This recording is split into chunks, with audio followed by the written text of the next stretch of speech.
प्राचीन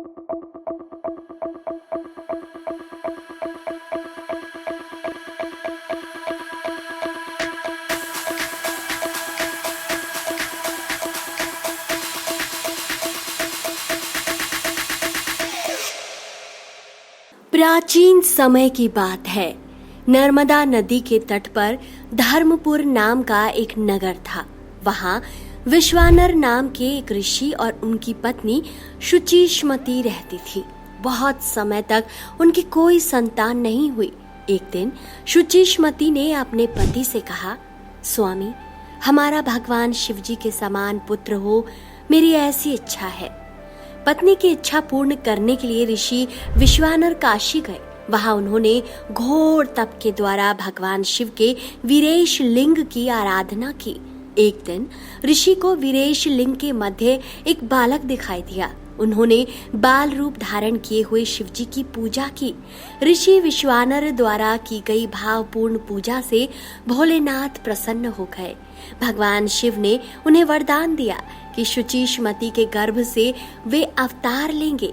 कालांतर में भगवान शिव शुचिष्मति के गर्भ से पुत्र रूप में प्रकट हुए।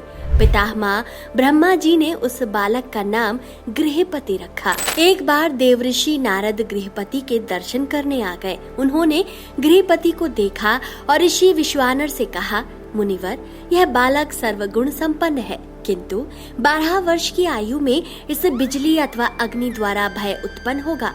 यह सुनकर ऋषि विश्वानर दुखी हो गए। ऋषि विश्वानर और शुचिष्मति को गृहपति की चिंता होने लगी।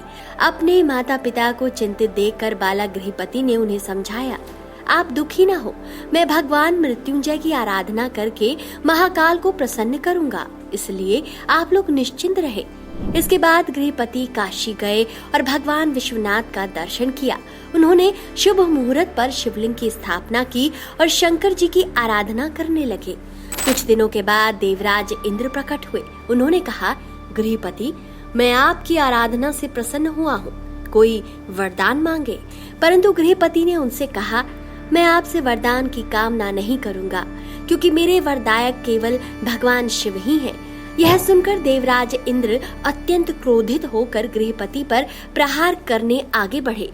उसी समय भगवान शिव वहां प्रकट हो गए।